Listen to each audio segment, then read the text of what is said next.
Bonjour. Bonjour. Quels sont les avantages de mesure physique par rapport aux autres DUT? D'accord. Alors les avantages, c'est un petit peu difficile de donner des avantages par rapport à un autre DUT, hein. Ce qu'il faut retenir, c'est que le DUT mesure physique, c'est le DUT le plus pluridisciplinaire, hein. C'est comme ça qu'il est défini, dans le sens où il y a beaucoup de matières. Donc c'est très général. On fait de la chimie, des matériaux, mais aussi de la mécanique, l'informatique, l'électronique. Donc ce qu'on ne retrouve pas dans les autres DUT plus spécialisés.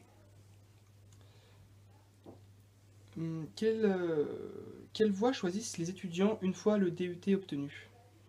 Alors, les étudiants à la sortie du DUT mesure physique, à 90 ou 95%, poursuivent leurs études, essentiellement dans deux voies. Une voie licence professionnelle, avec la plupart du temps l'alternance en entreprise.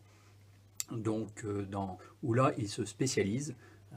Justement, le DUT mesure physique est très large. Après ce DUT, ils peuvent aller se spécialiser peut-être dans les matériaux, en acoustique, en contrôle non destructif, en mécanique. Voilà, donc la licence professionnelle est justement là pour apporter cette spécialisation avec à la sortie un niveau bac plus 3 où là il y a pas mal d'offres d'emploi et les étudiants se placent bien. L'autre possibilité, euh, bah, là ça correspond à 35-40% en licence professionnelle, 35 aussi 40% en école d'ingénieur. Et là, c'est la même démarche aussi. Ils vont aller en école d'ingénieur, soit par exemple dans les matériaux, dans l'électronique, l'instrumentation, en physique plutôt générale, dans des grandes écoles ou des écoles par alternance. Et là, ça concerne, oui, voilà, à peu près 35 à 40%. Et c'est très bien reconnu aussi. Et pour les personnes qui souhaiteraient intégrer la vie active après le DUT, cette vie active est-elle bien préparée durant le cursus? Bien, complètement, de toute façon, ça reste la motivation quand même du DUT, hein. C'est un diplôme qu'on appelle professionnalisant, ce qui signifie qu'ils ont on les forme à un métier de technicien supérieur, hein, dans le domaine de la mesure, du contrôle, de la métrologie. Donc là, ils ont un stage de 11 semaines, ce qui leur permet déjà d'avoir une bonne expérience en entreprise, ensuite avec plus de 50% du temps ici en TP.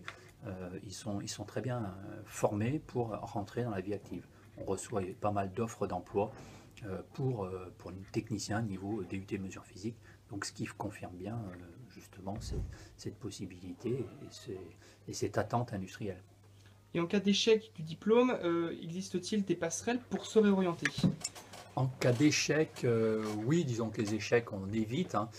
Les échecs, si il y a échec, ça peut être deux cas de figure. Soit c'est une mauvaise orientation, hein. C'est que l'étudiant, en gros, s'est trompé de voie, hein. Il se dit, ben non, mesure physique, c'est pas ce que je veux. Il y a trop de choses finalement, hein, parce que ça, on peut le voir comme un inconvénient.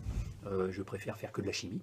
Donc là, c'est un échec qui va être vu comme une réorientation. Donc il va aller en DUT par exemple génie chimique ou à l'université.